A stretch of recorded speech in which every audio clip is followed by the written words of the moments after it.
आज हम देखने वाले हैं बॉलीवुड की सुपरहिट अदाकारा मधुबाला के बारे में।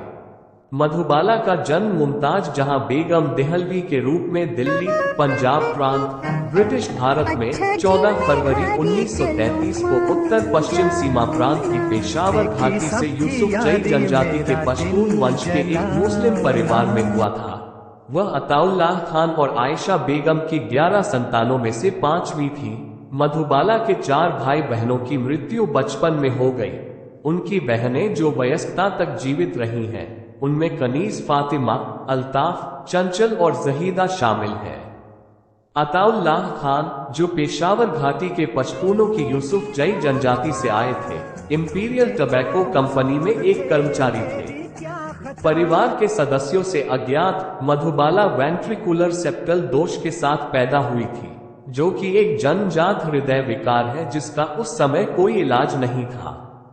किंवदंती के अनुसार एक प्रतिष्ठित मुस्लिम फकीर ने भविष्यवाणी की थी कि मधुबाला बड़ी होकर प्रसिद्धि और भाग्य अर्जित करेगी, लेकिन एक दुखी जीवन व्यतीत करेगी और कम उम्र में ही मर जाएगी। मधुबाला ने अपना अधिकांश बचपन दिल्ली में बिताया और बिना किसी स्वास्थ्य समस्या के बड़ी हुई।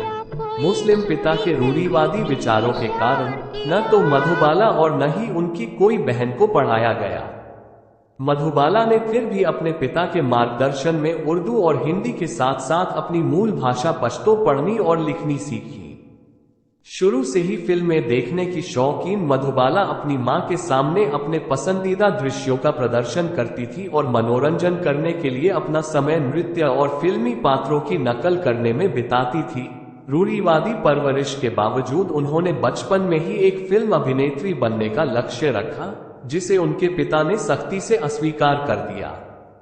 1940 में एक वरिष्ठ अधिकारी के साथ दुर्व्यवहार करने के लिए कर्मचारी कंपनी से निकाल दिए जाने के बाद खान का निर्णय बदल गया।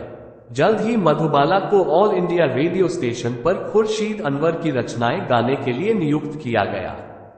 7 वर्ष की आयु में उन्होंने वहां महीनों तक काम करना जारी रखा और बॉम्बे में स्थित स्टूडियो बॉम्बे टॉकीज के महाप्रबंधक राय बहादुर चुन्नीलाल के परिचित में शामिल हो गई।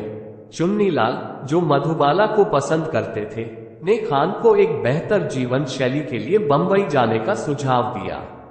1941 की गर्मियों में खान, मधुबाला और परिवार के अन्य सदस्य बॉम्बे में स्थानांतरित हो गए और उत्तर पश्चिमी बॉम्बे के मलाड पड़ोस में मौजूद एक गौशाला में बस गए। स्टूडियो के अधिकारियों की मंजूरी के बाद चुन्नीलाल ने मधुबाला को बॉम्बे टॉकीज के प्रोडक्शन में एक किशोर भूमिका के लिए साइन किया। बसंत 1942, 150 रुपए के वेतन पर। जुलाई 1942 में रिलीज हुई बसंत व्यावसायिक रूप से एक बड़ी सफलता बन गई। 1944 में बॉम्बे टॉकीज के प्रमुख और पूर्व अभिनेत्री देविका रानी ने खान को मधुबाला को ज्वार भाटा फिल्म में भूमिका के लिए बुलाया। मधुबाला को फिल्म नहीं मिली, लेकिन खान ने अब फिल्मों में एक संभावना को देखते हुए स्थायी रूप से बॉम्बे में बसने का फैसला किया। परिवार फिर से मलाड में अपने अस्थायी निवास पर लौट आया और खान और मधुबाला काम की तलाश में शहर भर के फिल्म स्टूडियो में बार बार आने लगे।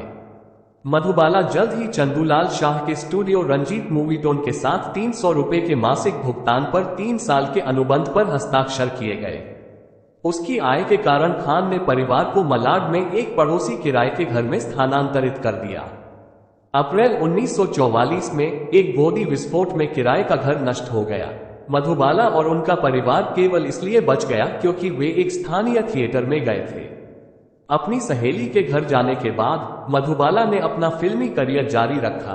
रंजीत की 5 फिल्मों में छोटी भूमिकाएं निभा रही हैं। मुमताज महल 1944, धन्ना। मुख्य भूमिका में मधुबाला की पहली परियोजना सोहराब मोदी की दौलत थी, लेकिन इसे अनिश्चित काल के लिए स्थगित कर दिया गया था और अगले वर्ष तक इसे पुनर्जीवित नहीं किया जाएगा। एक प्रमुख महिला के रूप में उनकी शुरुआत किरदार शर्मा से हुई। एक नाटक नील कमल, जिसमें उन्होंने नवोदित कलाकार राज कपूर और बेगम पारा के साथ अभिनय किया। शर्मा की पहली पसंद अभिनेत्री कमला चटर्जी की मृत्यु के बाद उन्हें फिल्म की पेशकश की गई थी।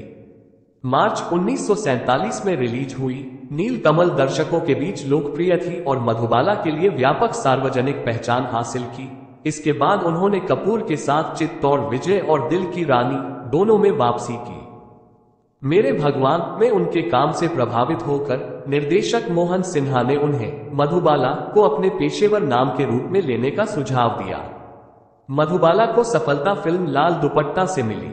बाबूराव पटेल ने नाटक को स्क्रीन अभिनय में उनकी परिपक्वता का पहला मील का पत्थर बताया।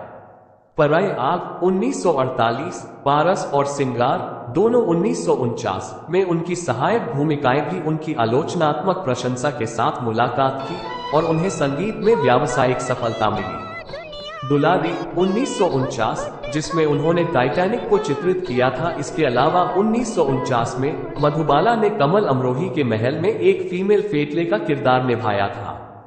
भारतीय सिनेमा की ये पहली हॉरर फिल्म है।